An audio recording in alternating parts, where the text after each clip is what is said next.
Dear little one, an open letter to younger self. Written by Gabriel Ndayishimiye. Author's note. Dear reader, I began writing these letters on a quiet Saturday afternoon, January 4th, 2025, after a phone call that reshaped the narrative of my life. It was a conversation with two of my grandfather's brothers who still resides in our homeland. Until that moment, these two had been distant figures, known only through fragmented stories passed down through generations. Yet, they remembered me, not as I am today, but as the little child I once was. Thanks to a cousin who bridged the distance, I finally heard their voices. One of them is the mirror of my grandfather, as though time forgot to age him beyond the familiar tilt of his head, the furrow of his brow. His eyes, deep and weathered, carry the gaze of someone who has seen too much but speaks too little. The other brother is different, leaner, quieter, with the kind of presence that seems to pull time closer. There is something in his gaze that holds time still, not loud, but steady, like a forgotten hymn carried on the wind, felt before it is heard. They wear their years in their posture, one slightly hunched, as if burdened by the weight of history, his jacket loose on frail shoulders. The other stands upright in a suit that doesn't quite match. The trousers a shade darker than the jacket, the cuffs frayed with time. But he wears it with the defiance of a man who refuses to surrender to time, defiant against the passage of years.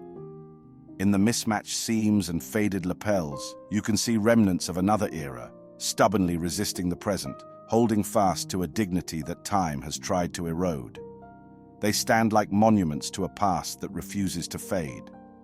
The legend goes that one never married, choosing a life of solitude, as though bound by an invisible vow, secrets carved into the rhythm of his days, a beat only he could hear. His gait is slow, deliberate, as if pacing himself through time's long corridors.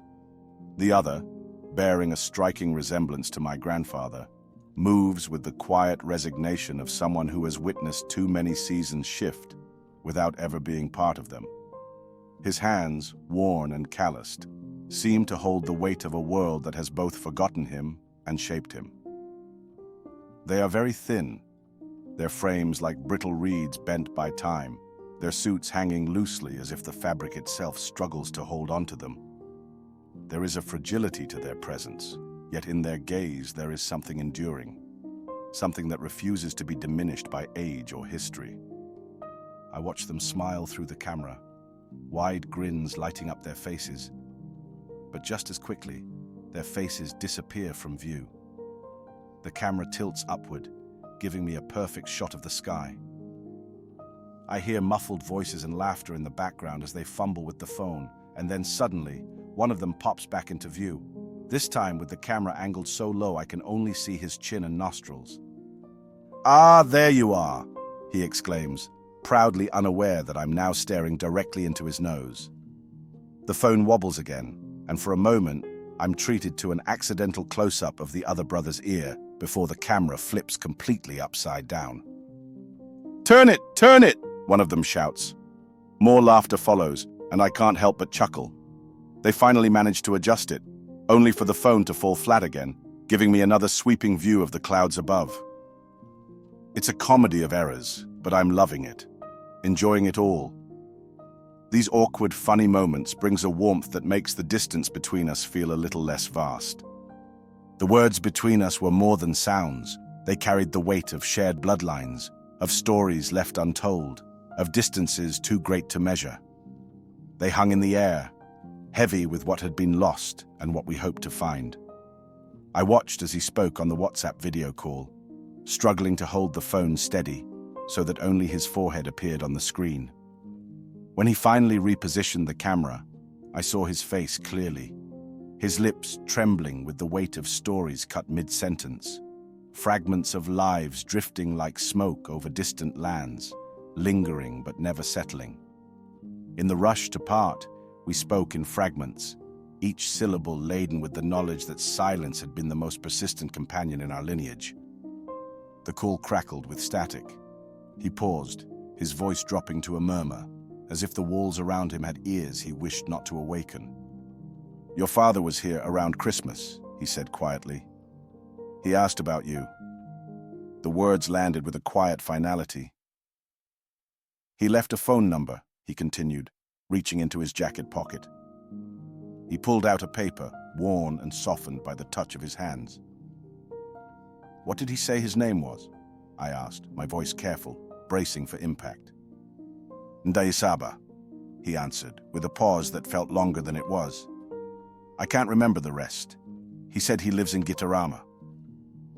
The name hung in the air between us, like a key to a locked door I had long stopped trying to open. I thanked him for the news and blessed his heart for delivering it. The rest of the day passed in a quiet rhythm, my mind lingering on the two old men, my grandfather's brothers, living on the small piece of land that remains of what once was a thriving home.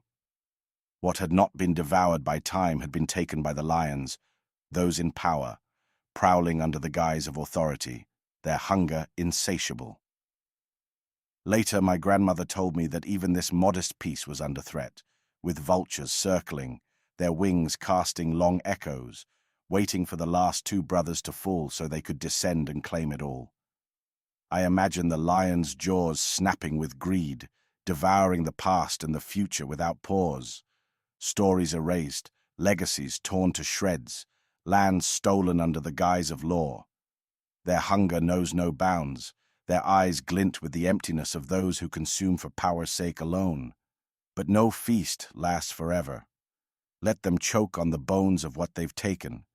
Let the rot they spread fester within them, until the poison of their greed turns their bodies to dust and their names to curses whispered by the wind. Let their soul experience no rest.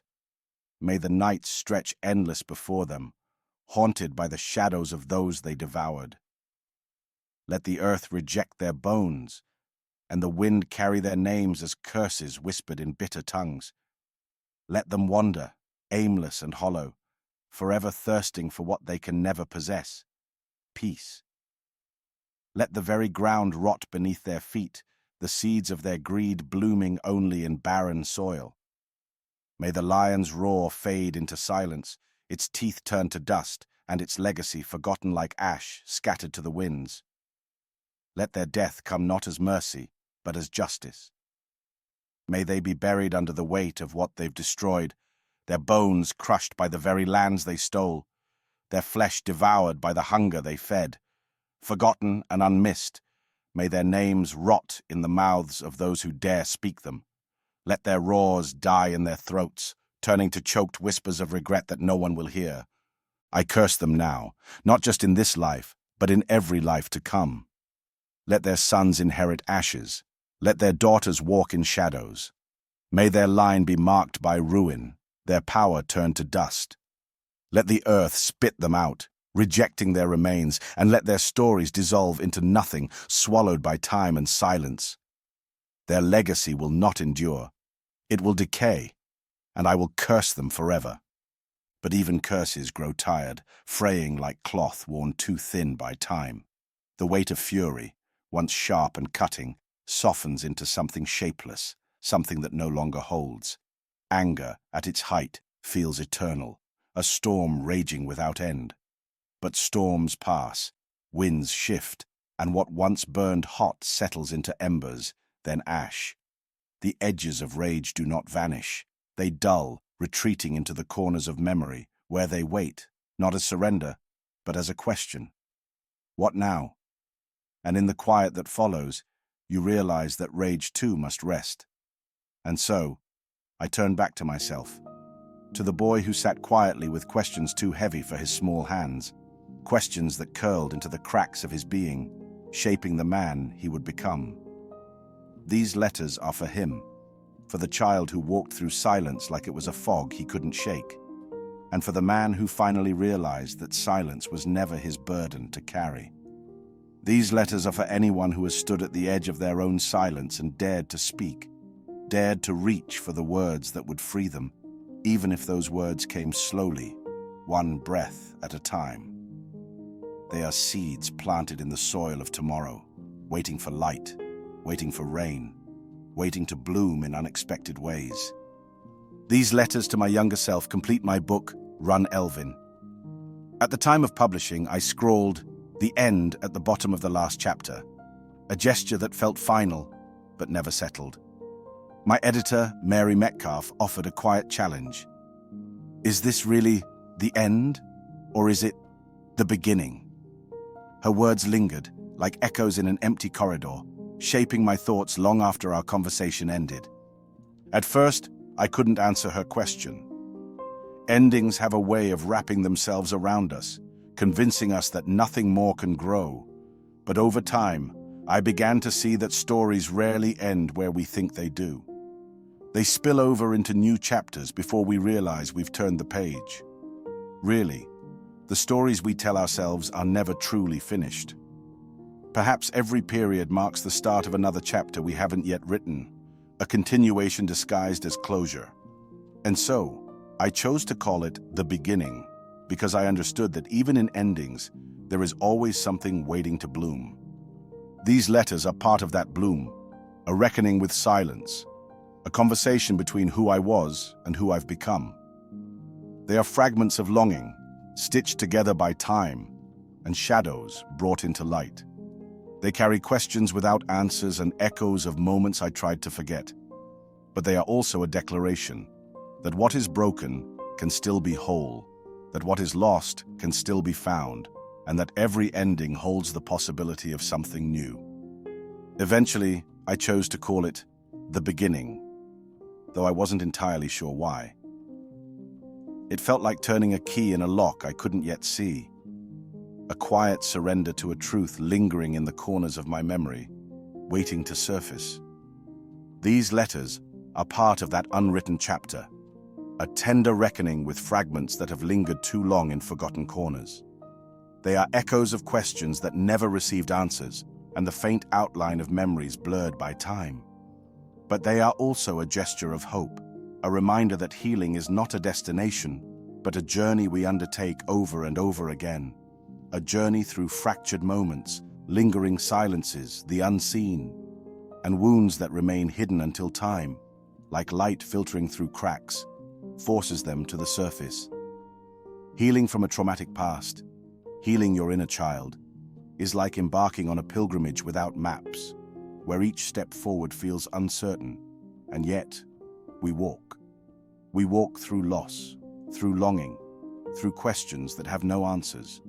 We move forward carrying wounds we do not yet know we bear, scars etched deep beneath the surface, waiting for time to reveal them, waiting for moments when life cracks us open and the hidden aches finally rise to the surface.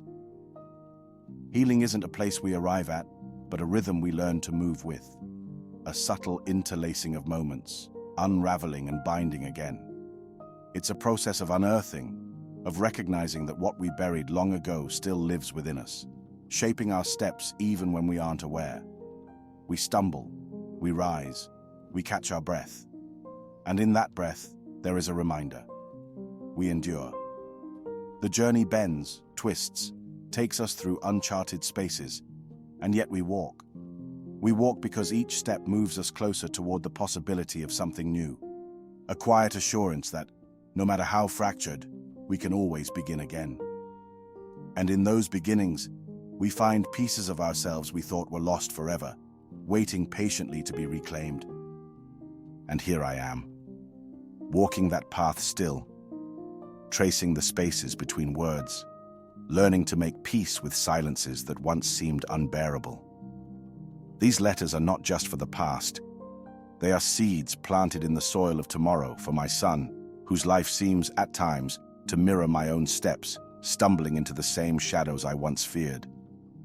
But I see his light, even when he cannot. He will find his way through, I have no doubt. And as each word takes root, I understand more clearly. We begin again, not because we must, but because we can. These letters were born out of a need to confront a past I couldn't fully grasp, a past filled with fragments of longing, unanswered questions, and the ache of absence. They have become a bridge between the person I was and the person I've become. A quiet dialogue between the self that endured and the self that is healing.